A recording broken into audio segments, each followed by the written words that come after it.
What is going on, everybody, and welcome to the video. Today we're going to be talking about something really cool, in my opinion. I've got Jonathan Cleater here.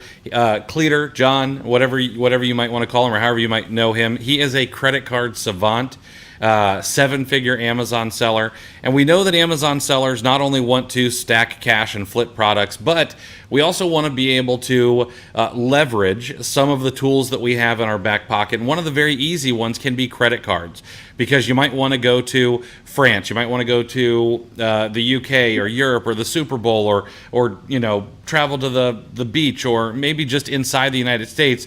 And it would be really nice to be able to do that in first class accommodations rather than in steerage, especially for those of us who are built like refrigerators.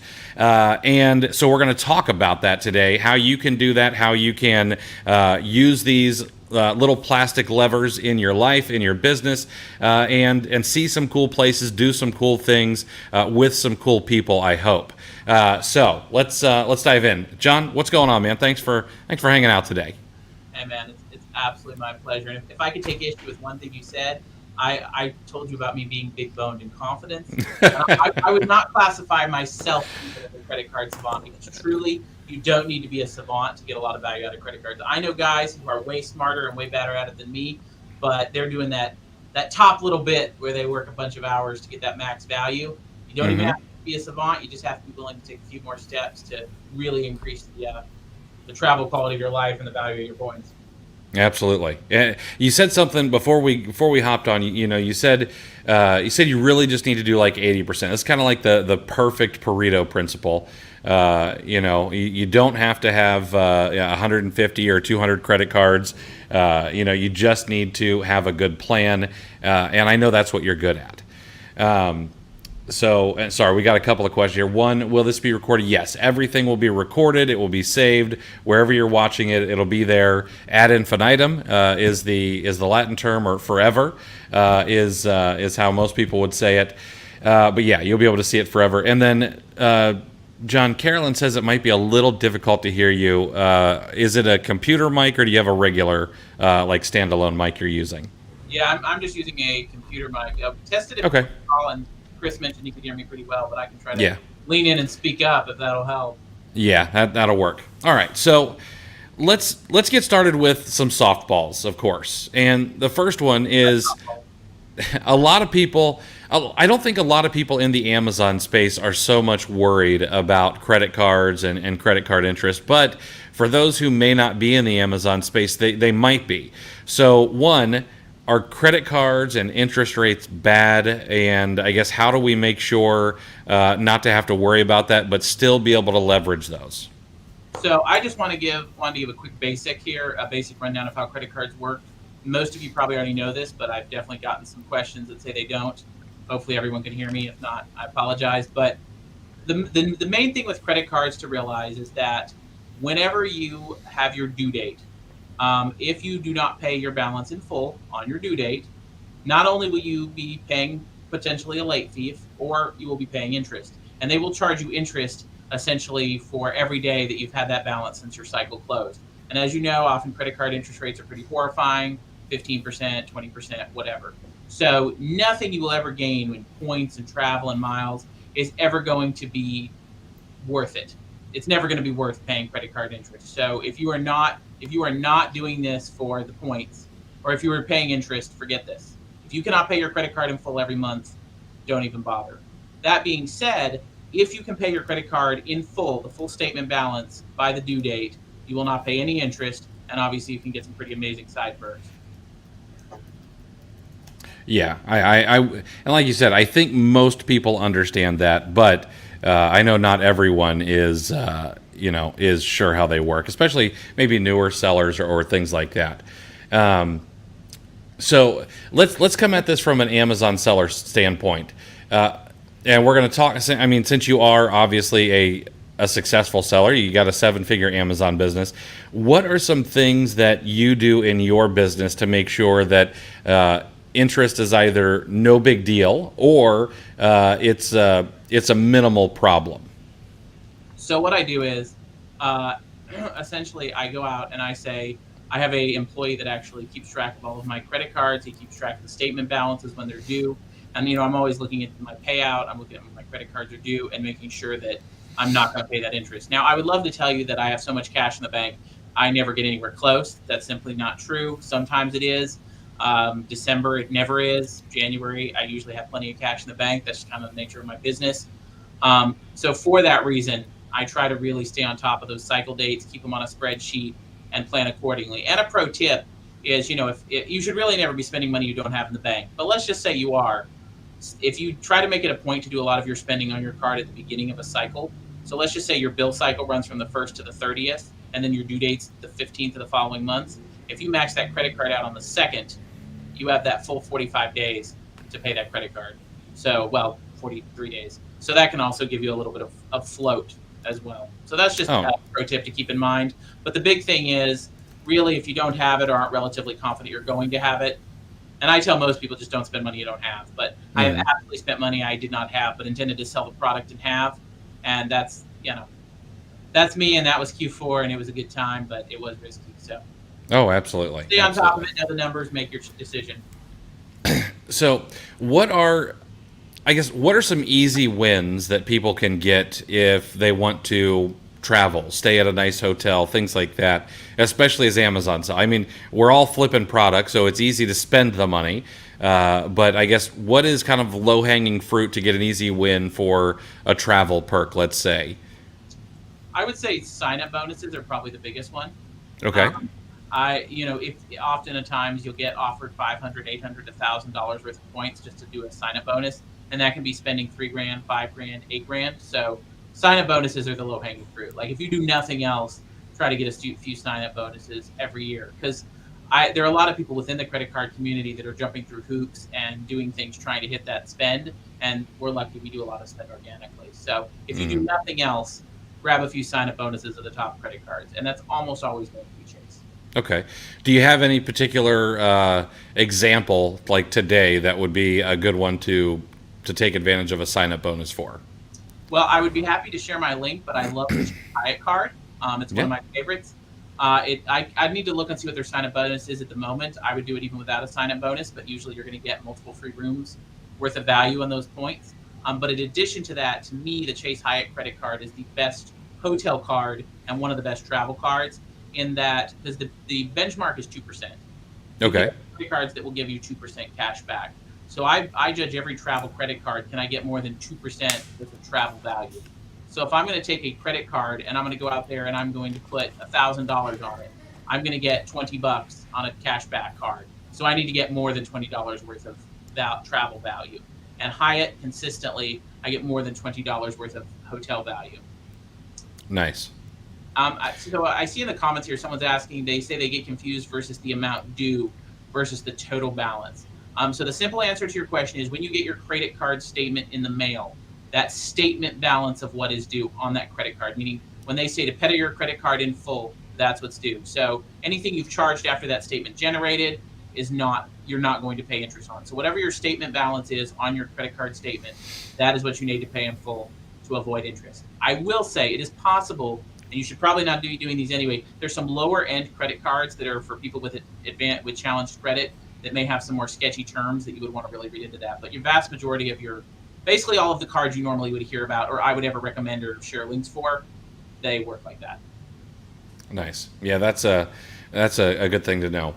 And Marcia says she loves what you guys are doing. I should preface the rest of this with, if you go to cleartheshelf.com/Miles Mindset, all one word, all lowercase, that's actually Jonathan's free group. It costs $0 to get in there. You can ask any questions that you want, and things like that. Now, he will monetize this in some way if you use some of his directions, because he's got affiliate links to credit cards. Now, he's only going to suggest things that would actually be helpful to you, and I've known Jonathan for a long time, so that's why I'm okay with bringing him on here and talking about this kind of stuff. But he's not going to send you somewhere that would not be beneficial to you.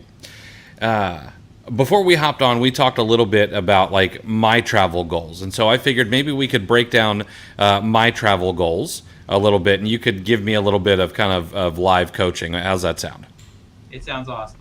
Okay, so there are two things. One, we have family in California, and we're going to need to go there a few times over the next year. And of course, that is it's about 8 hours by plane. You either gotta lay over in DFW or maybe Denver, and then typically right on to SFO or San Francisco. Now, flying Spirit or Frontier is incredibly uncomfortable, and even though it's within the U.S., flying first class is something that I've done a couple of times, and to be quite honest, I'm now addicted to it. You know, the warm towel, the breakfast frittata, all of that stuff is quite nice. So if I wanted to be able to indulge in that more frequently, how would I go about making sure I can get first class tickets within the U.S. Fairly easily by leveraging an Amazon business? I think the most important thing that I should say, and because there's always going to be credit card experts who are going to chime in this chat, or they're going to say, do this or do that. There are a lot of solutions to everything. There are situations that are better for certain home airports, certain cities. But if I'm just giving you a general overall view, I mean, what would work for the most people?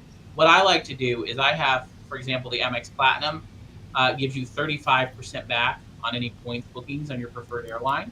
Mm-hmm. Also, the Amex Gold, I believe it's 25% back. So what I do is my basic rule of thumb is I use my Chase cards for hotels and my Amex cards for credit for airline flights when it comes to domestic travel. Again, there are exceptions to every rule. I don't want people to think I'm saying always do this, but typically I will go in and let's say, for instance, I fly Delta quite a bit because I hub through Atlanta and Delta is an Atlanta hub. I will go in, I will find a Delta first class ticket, and I will get 35% of those points back. It's first class. Oftentimes you're going to pay significantly more for it. That's just the way it is. But if you can get 35% of those points back, compare the cost of booking the flight directly versus booking it with the 35% back. I found some amazing deals. I found some break evens, and I found some time it wasn't worth doing. But that's one of my favorite tricks. Another trick, and this only works for people who are, how can I put this, not as big boned. Like for me, I usually will fly first class simply because if I got into a Spirit seat, it would take a lot of baby oil to get me out.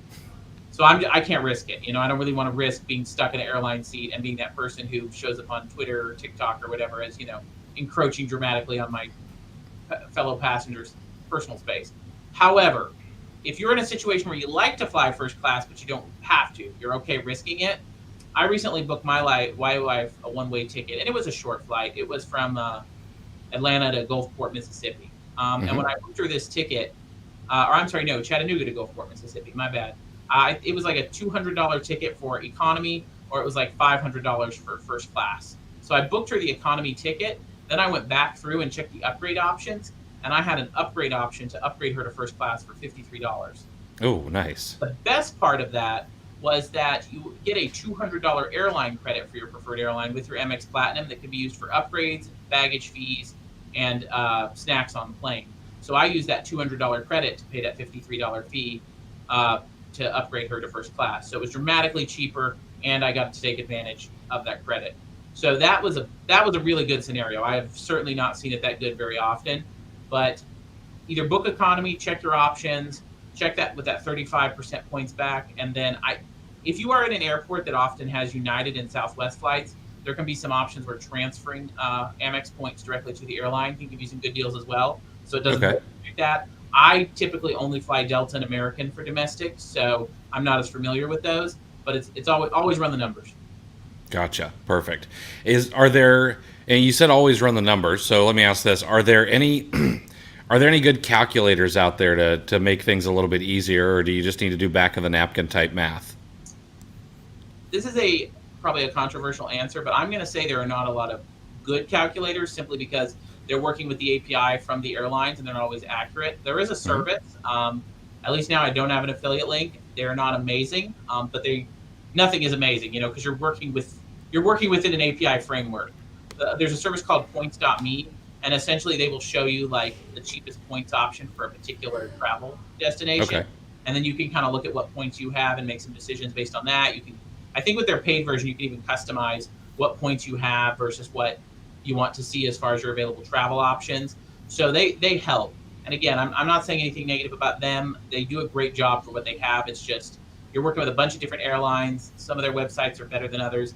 If anyone has tried to book Air France through Flying Blue, they understand just how bad an airline's website can be. So the answer to your question is there is an attempt at a service. Okay. And I mean, they're limited by, I mean, come on.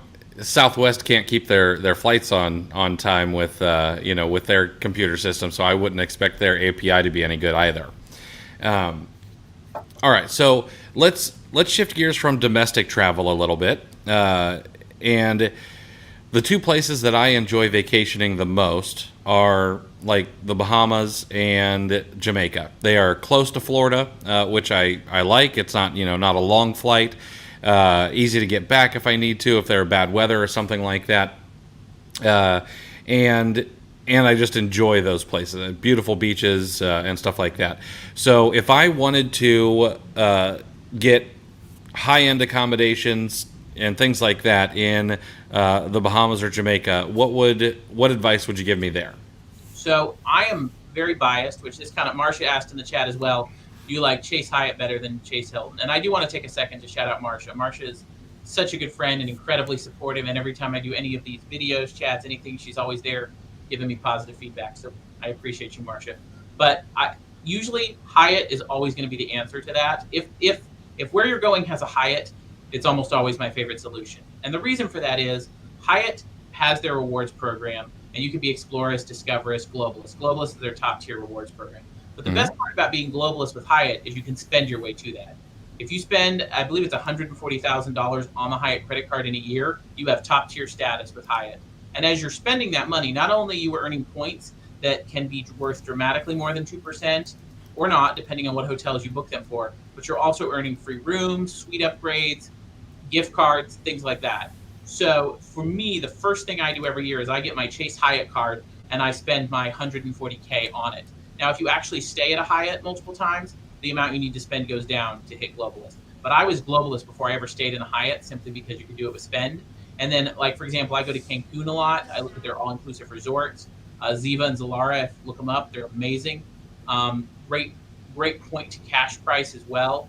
And so if, for example, Jamaica, I have not looked recently, but I'm pretty sure they have some nicer Hyatt properties as well. I think Bahamas does too. I have not checked recently. Go in, see what their Hyatt properties are, and I always start from there because that's my favorite.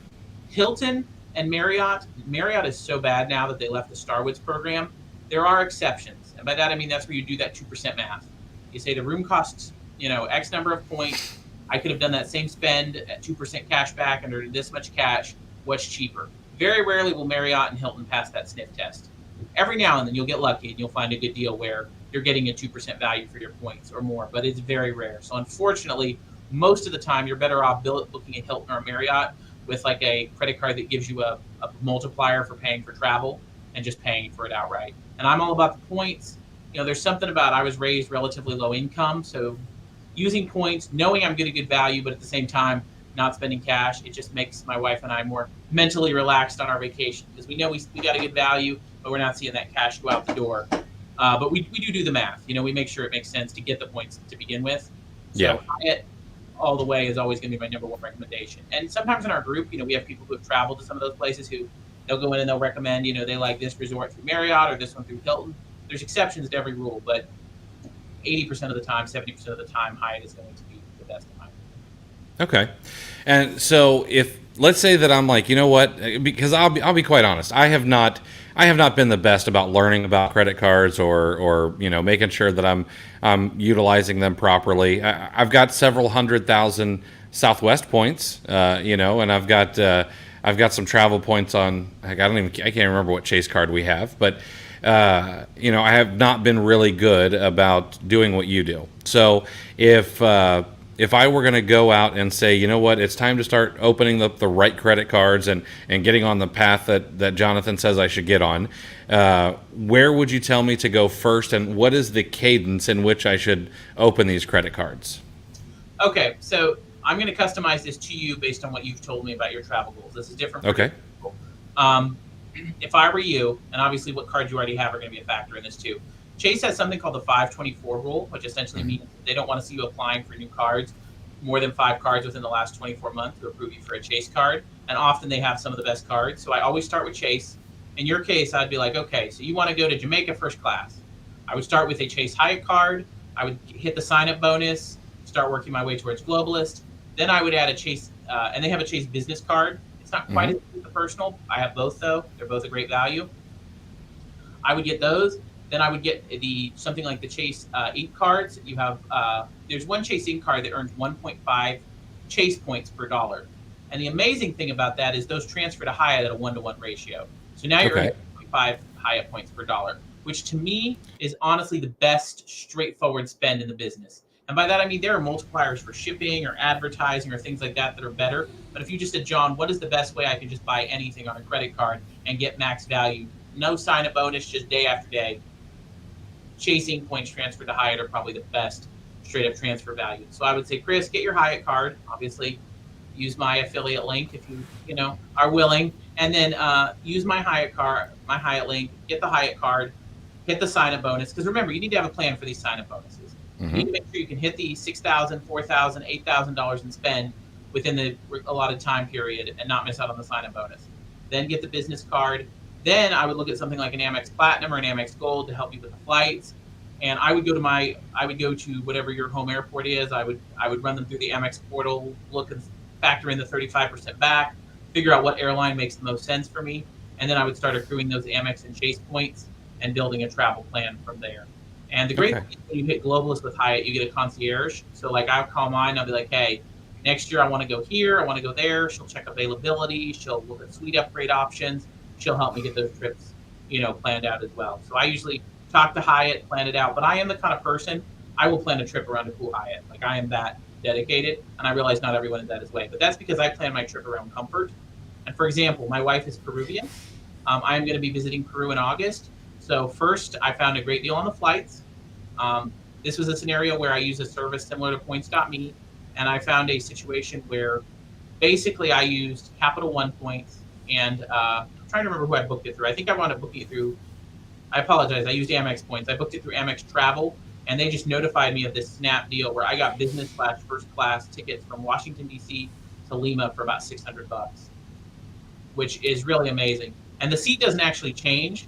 It's still like the second row on the plane. It's considered first class for domestic, but the level, it's not a lay down seat, so it's considered business class for international. But then I immediately went and called my concierge and said, hey, can you get me a Hyatt with a suite upgrade while I'm in Peru? Because they don't really do air conditioning there, and I don't do no air conditioning. So that's how I plan my travel. My partner Ashley is amazing. She'll do Frontier Airlines to Europe and then stay in these amazing hotels in Spain and Italy and Paris and do some amazing things as well. So there's different people have different travel plans, but if comfort, it seems like you're a lot like me, Chris. Get those Chase points, get those Amex points, plan the flights, plan the hotels, build from there. And then obviously you can talk about some fringe benefits like lounge access and things like that, but you would never plan based on that. You would build your plan and then add that. Right. Yeah. Let's hit that for a moment, because I will. So I've done two cool things. One. We did get lounge access. I can't remember what airport we were in, but it was the first time I was ever in a lounge. It was just within a couple of years, and it was fantastic. It was you're away from everybody else who's not able to get in the lounge. They've got free food, which my son absolutely loved. Drinks and all that stuff, and their chargers were everywhere, which was great. And then in Jamaica, we also did the. They have this. A line that speeds you through customs, both on the way in and on the way out. So that was incredible. So, what are some of these other fringe benefits that we might be interested in taking advantage of? So, and this is something that I really try to emphasize to people because every time you sign up for a new credit card, especially one like say the Amex Platinum, there's this laundry list of benefits, and some of them you're never going to use ever. An Equinox credit is a really questionable value for a high-end gym that I mean, there's no Equinox anywhere near me. So I look at what benefits I'm actually going to use. And like you described, I'm assuming you're meaning Global Free Check. Essentially, that's a service to speed you through customs. And what that is you go through a background screening like I have it. My Amex Platinum paid for it. We're going to do my wife's next. And basically, that means that when I go through customs, I just go up to a iris scanner and they wave me on through, and it's dramatically faster. TSA includes TSA PreCheck as well, and that means in the U.S. you use the TSA PreCheck line. You don't have to take off your shoes. You don't have to take your computer out. There's definitely some benefit there. Or for example, the Amex Business Platinum, you get a $200 Dell credit every 6 months.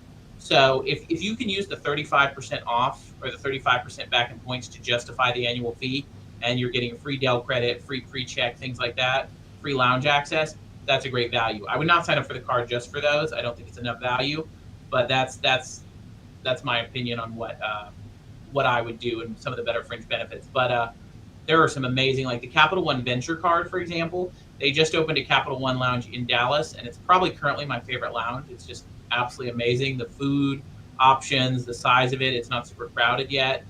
But yeah, plan your trip ahead, see what airports lounges are in the airport, and then kind of plan accordingly. That's usually what I do. So I find the flight deal, then I get the hotel, then I figure out the lounges, and then I kind of build from there. And you have other benefits like an Uber credit with the personal Amex, things like that. But justify the card without those benefits and then add them in, or add them in at a realistic cost. I mean, how much do you spend at Dell a year organically, Chris? Anything? I mean, I am in the cult of Apple, and so I spend literally $0. I have to give all my monies to Tim Cook. So at that point, I'm thinking, and I could be wrong, Dell may actually have some Apple products, but I could be totally wrong about that. But at that point, look and see. Like I bought desks for my office, I bought things. But again, I bought nice Logitech mice because I'm not in the Apple universe completely. But if you're not going to use it, you got to value that credit as what it's worth. Meaning maybe you buy something and sell it at a loss, and use that to decide if that annual fee is worth it. So Chris mentions, he says, just jumped on. You can apply for one travel card for each bank all in one day and only show one hard credit pull. I would guess that would work. Chris is probably right. I would put it out there though. You're gonna, that's 4 cards towards your 524 with Chase. So make sure you're completely done with Chase. Other than you're doing your last Chase card before you went that route. And the problem is as well, you need to hit all 4 of those sign-up bonuses all at once now.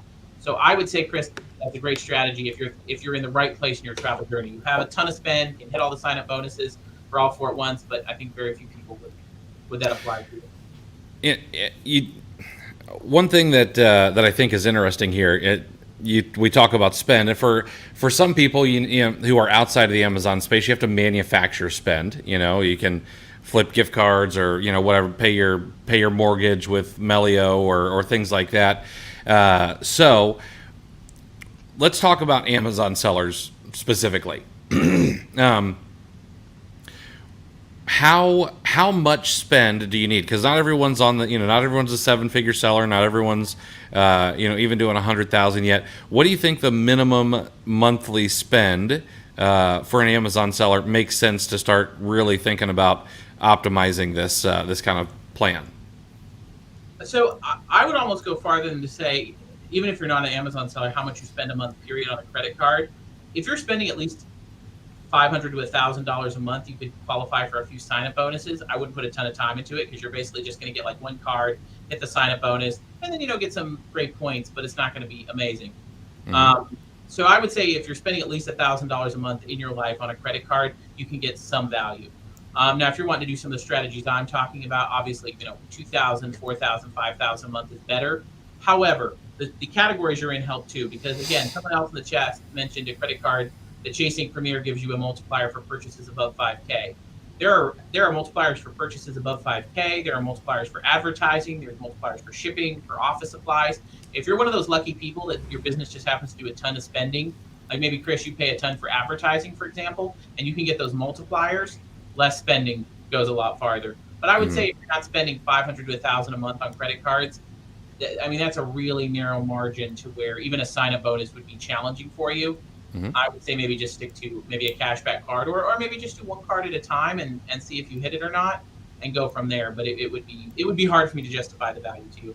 I saw someone said, can you share Miles' Mindset website or links? The website is there on the right under here, cleartheshelf.com/Miles Mindset. And then obviously, if there's any credit cards that you need the links for that are not in the group, I'm happy to share them.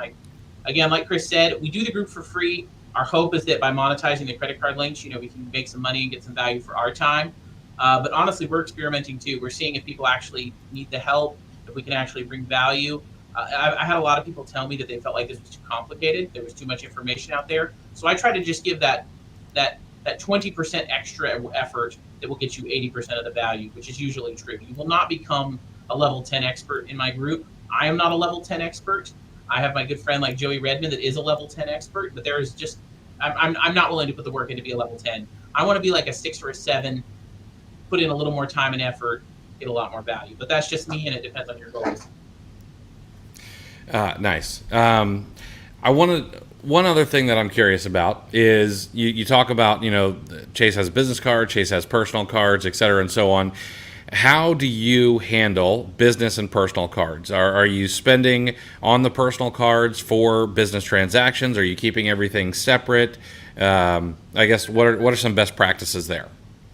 So speaking only for myself, I have done personal cards for business. Now I do keep them separate.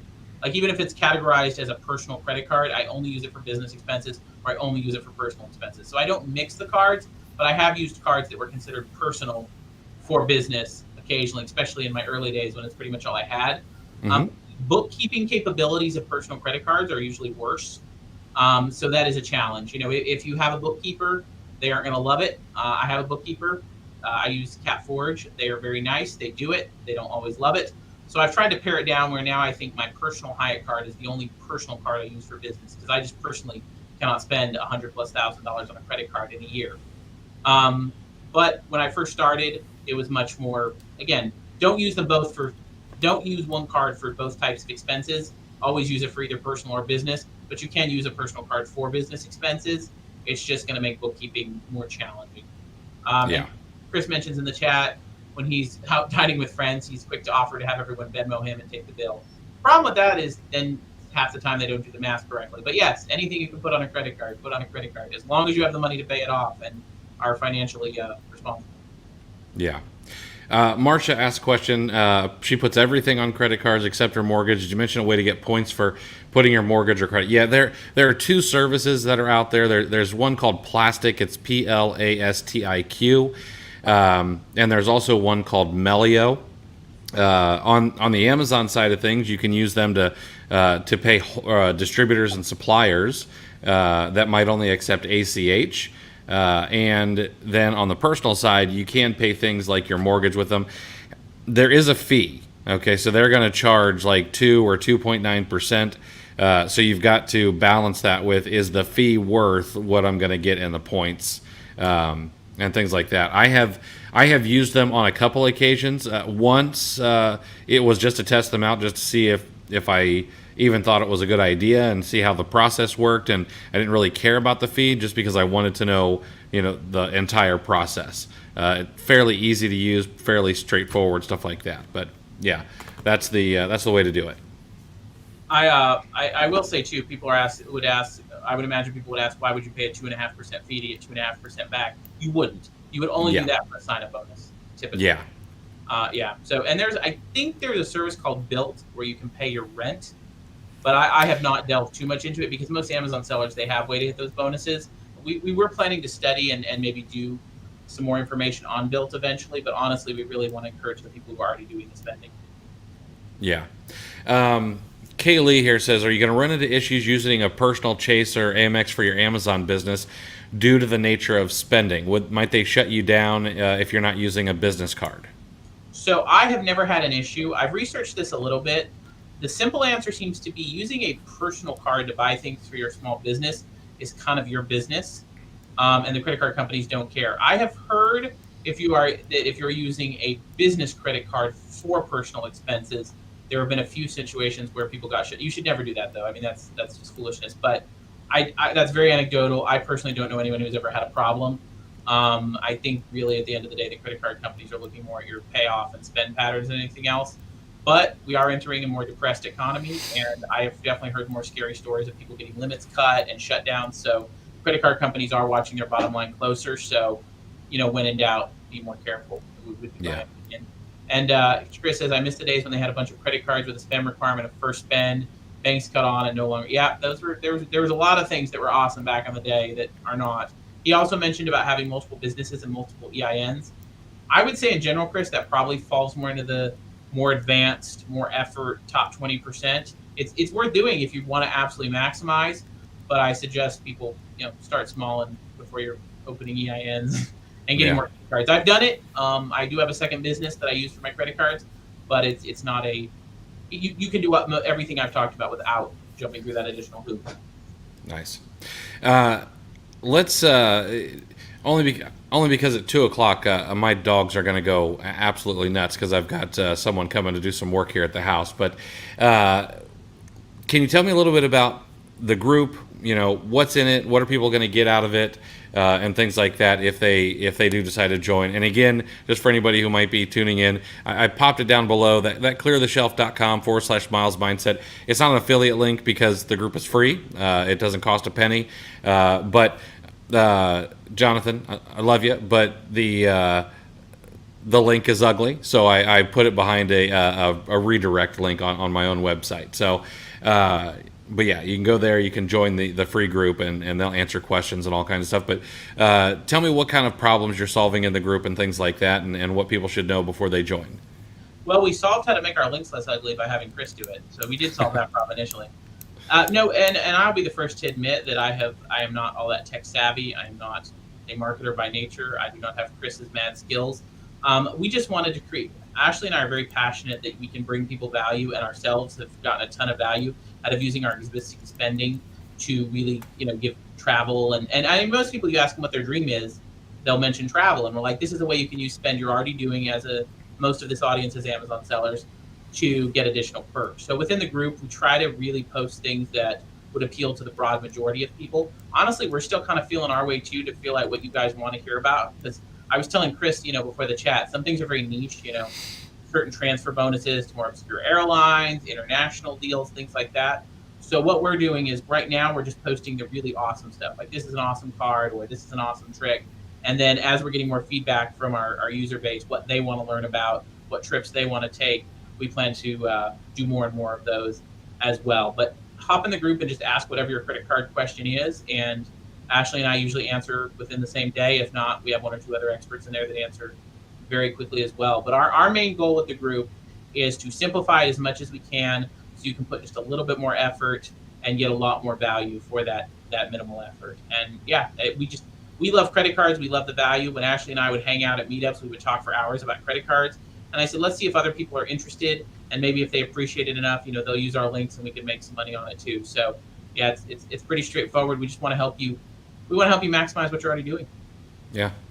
Yeah, I love it. It's a win-win, and it's one of the reasons I actually really enjoy affiliate links, because you're offering a good service, and people are getting a ton of value out of it, and then you get a little bit for your time. So that's great.